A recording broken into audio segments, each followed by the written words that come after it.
सोचिए किसी भी परिवार में जो कमाने वाला सदस्य है हम्म। वो अचानक चला जाए। उम, उस परिवार पर आर्थिक और मतलब भावनात्मक रूप से क्या पहाड़ टूटता होगा। जी, ये कल्पना करना भी बहुत मुश्किल है। ऐसे ही मुश्किल समय में खासकर जो सरकारी या बैंक की नौकरियां होती हैं, हम्म। उनमें एक उम्मीद की किरण होती है, अनुकंपा नियुक्ति। कंपैशनेट अपॉइंटमेंट, हाँ। परिवार के किसी एक सदस्य को नौकरी देकर हम्म। उस आर्थिक तूफान से निकालने की एक कोशिश। ये एक बहुत ही मतलब मानवीय व्यवस्था है हम्म, जो किसी परिवार को बिखरने से बचाने के लिए बनाई गई है। इसका मकसद बिल्कुल साफ है, उस तत्काल आर्थिक संकट को दूर करना। बिल्कुल। लेकिन अब इसी मानवीय व्यवस्था में एक कानूनी पेच डालते हैं। अच्छा। मान लीजिए एक बैंक कर्मचारी की मृत्यु आज होती है। आज की तारीख में बैंक में अनुकंपा नियुक्ति की कोई पॉलिसी नहीं है। ठीक है। लेकिन ठीक है, 1 साल बाद बैंक एक नई बहुत अच्छी पॉलिसी ले आता है। तो क्या उस परिवार को जिसकी क्षति 1 साल पहले हुई थी, उस नई पॉलिसी का फायदा मिलना चाहिए? पहली नजर में तो दिल यही कहता है कि हाँ, क्यों नहीं, मदद तो मदद है। एग्जैक्टली और आपका यही सवाल कि दिल क्या कहता है और कानून क्या कहता है, हमें सीधे इलाहाबाद हाई कोर्ट के एक हालिया मामले के केंद्र में ले जाता है। अच्छा, तो ये मामला इसी दुविधा पर आधारित है। हाँ, ये मामला सिर्फ नौकरी देने या न देने का नहीं है। ये असल में दो बहुत बड़े सिद्धांतों की टक्कर है। एक तरफ है करुणा, मदद करने की भावना, और दूसरी तरफ है कानून की निश्चितता और उसका शासन। तो चलिए आज इसी की गहराई में उतरते हैं और समझने की कोशिश करते हैं कि जब करुणा और कानून आमने सामने आते हैं तो अदालत के लिए रास्ता चुनना कितना मुश्किल हो जाता है। तो सबसे पहले इस केस की बुनियाद को समझते हैं। हुआ क्या था बिल्कुल शुरू से। मामला बहुत सीधा है।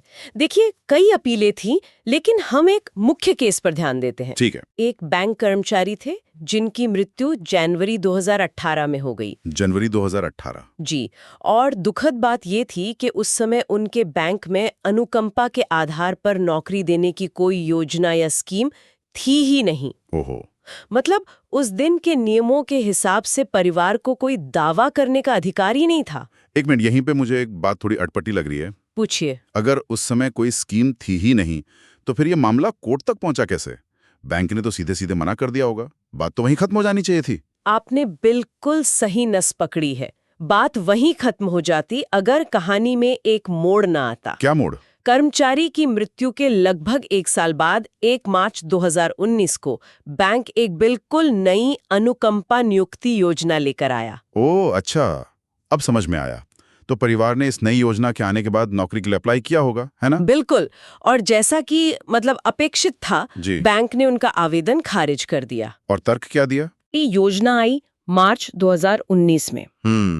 जिस दिन क्षति हुई उस दिन कोई अधिकार मौजूद नहीं था, इसलिए बाद में आई योजना का लाभ नहीं दिया जा सकता। अच्छा, इसे ही प्रोस्पेक्टिव एप्लीकेशन कहते हैं शायद। बिल्कुल, यानी योजना लागू होने की तारीख से आगे के मामलों पर ही लागू होगी, पीछे के नहीं। ये तर्क तो मतलब कानूनी तौर पर काफी मजबूत लगता है। हाँ, लगता तो है। तो फिर मामला निचली अदालत में परिवार के पक्ष में कैसे गया? जरूर इस नई योजना के शब्दों में ही कोई पेंच होगा जिसे परिवार के वकील ने पकड़ा। आप एकदम सही रास्ते पर हैं। पेंच था योजना के अपने ही एक खंड में, क्लॉज 8 में। क्लॉज 8? हाँ, ऊपरी तौर पर यह क्लॉज सिर्फ आवेदन करने की समय सीमा के बारे में बात करता है, लेकिन इसकी भाषा ने ही पूरी बहस को जन्म दे दिया। क्या कहता है ये क्लॉज 8? 5 साल के भीतर किया जा सकता है। 5 साल, ये तो काफी लंबा समय है। हाँ, और यहीं से मामला दिलचस्प होना शुरू होता है। लेकिन रुकिए, क्लॉज 8.2 तो इससे भी एक कदम आगे है। तो वो क्या कहता है? वो कहता है कि असाधारण परिस्थितियों में बैंक का बोर्ड 5 साल से भी पुराने मामलों पर विचार कर सकता है। बस उन्हें बहुत ज्यादा सावधानी बरतनी होगी। क्या बात कर रहे हैं? मतलब योजना खुद कह रही है कि हम 5 साल या उससे भी पुराने मामलों पर विचार कर सकते हैं। जी, ये तो सीधे सीधे इशारा है कि योजना बनाने वालों का इरादा इसे पिछली तारीख से लागू करने का था।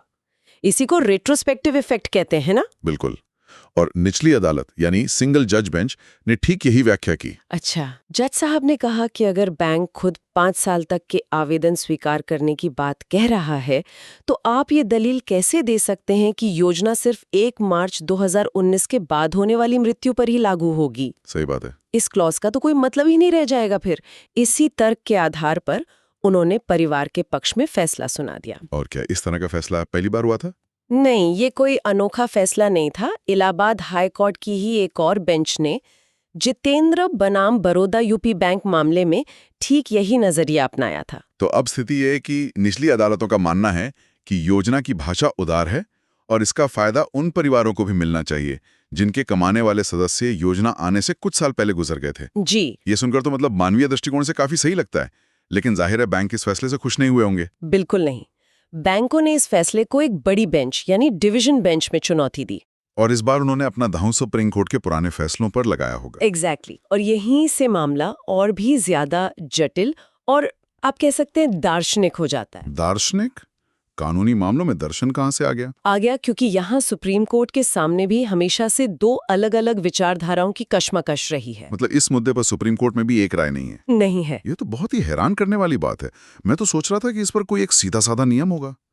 देश की सबसे बड़ी अदालत भी उस पर बटी हुई है। हाँ, पहली विचारधारा जो बैंकों का समर्थन करती है वो कानूनी निश्चितता मतलब लीगल सर्टिनिटी के सिद्धांत पर चलती है। इसका क्या मतलब हुआ? इसका मानना है कि कानून स्पष्ट और स्थिर होना चाहिए।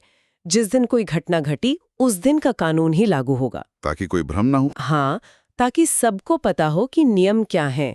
इस विचारधारा के मुताबिक अनुकंपा नियुक्ति का अधिकार कर्मचारी की मृत्यु की तारीख को ही क्रिस्टलाइज हो जाता है, यानी उसी दिन तय हो जाता है। पत्थर की लकीर की तरह। बिल्कुल।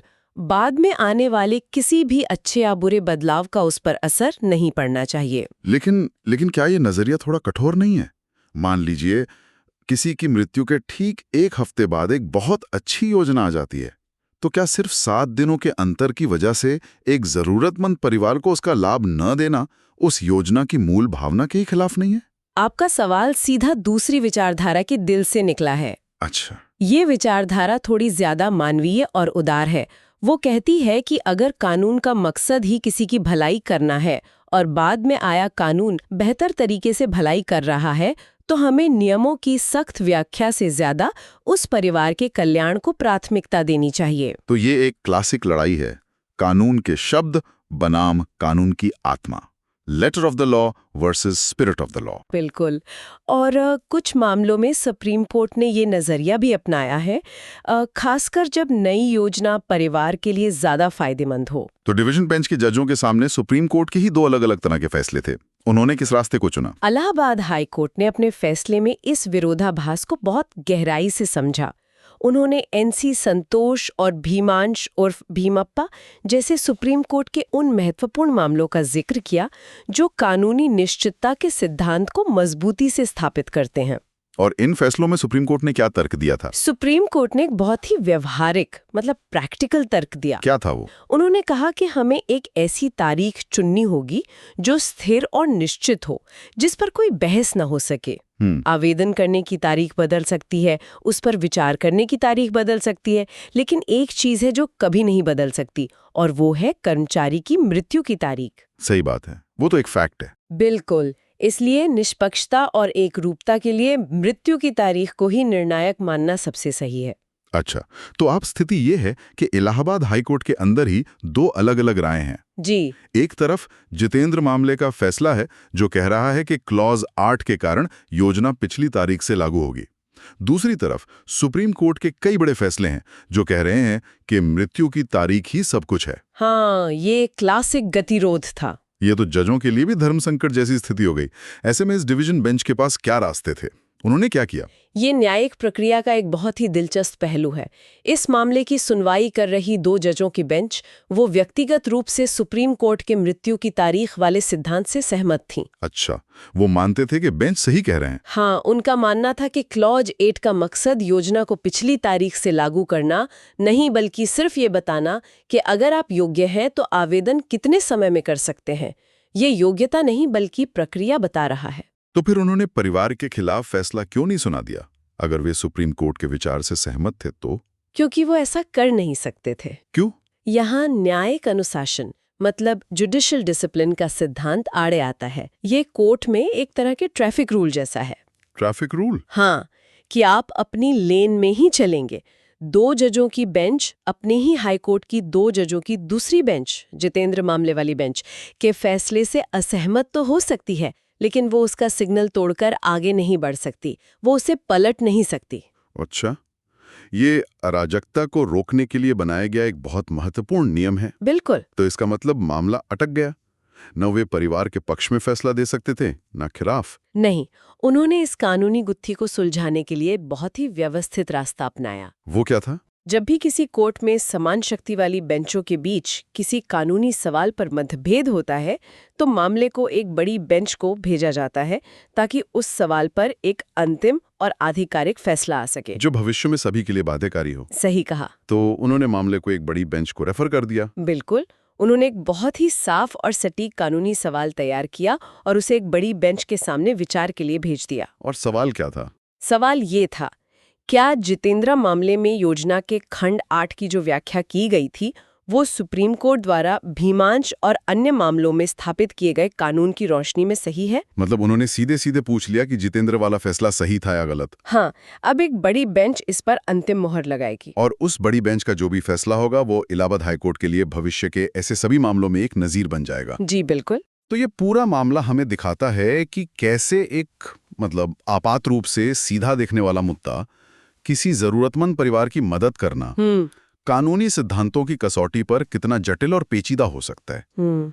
यहाँ आकर मामला फंस जाता है, हम दिल की सुने या दिमाग की। हाँ, परिवार की मदद करें या कानून के शासन का सम्मान करें। बिल्कुल, आपने बिल्कुल सही सारांश दिया है। ये करुणा और कानून के शासन के बीच एक महीन संतुलन बनाने की कोशिश है। एक तरफ परिवार की मदद करने का मानवीय उद्देश्य है, जिसके लिए ये योजना बनाई ही गई है, और दूसरी तरफ कानून में निश्चितता, स्थिरता और एकरूपता बनाए रखने का सिद्धांत है, ताकि हर मामले में अलग अलग व्याख्या ना हो और सबको पता हो कि नियम क्या है। बिल्कुल। और ये हमें एक बहुत ही गहरे विचार के साथ छोड़ जाता है, जिस पर शायद हम सबको सोचना चाहिए। इस पूरी बहस में सुप्रीम कोर्ट से लेकर हाई कोर्ट तक एक बात सोने के अक्षरों में लिखी गई है। क्या? कि अनुकंपा नियुक्ति सामान्य भर्ती प्रक्रिया का एक अपवाद है, ये किसी का अधिकार नहीं है। सही बात है। ये एक रियायत है, हक नहीं। और इस रियायत का एकमात्र उद्देश्य, जैसा हमने शुरू में कहा था, परिवार को तत्काल और अचानक आए आर्थिक संकट से उबारना है। यहाँ तत्काल शब्द बहुत महत्वपूर्ण है। बहुत ज्यादा। तो सोचने वाला सवाल ये है, अगर कोई परिवार कर्मचारी की मृत्यु के कई साल बाद तक, जैसे 3, 4 या 5 साल तक किसी तरह अपना गुजारा करने में सक्षम रहा है, अगर वो शुरुआती आर्थिक तूफान से बिना इस नौकरी के सहारे के निकल आया, तो क्या ये अपने आप में इस बात का सबूत नहीं है कि उन्हें उस तत्काल सहारे की जरूरत शायद नहीं? मतलब आप कह रही हैं कि अगर संकट तत्काल नहीं रहा तो क्या मदद का औचित्य भी खत्म हो जाता है? ये एक सवाल है जो इस केस से उभरता है।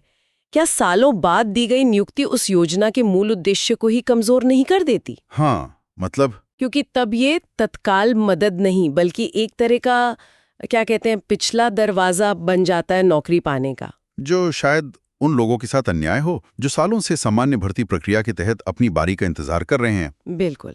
इस सवाल का कोई आसान जवाब नहीं है, लेकिन बड़ी बेंच जब इस मामले पर विचार करेगी तो उन्हें इस दार्शनिक पहलू को भी ध्यान में रखना होगा।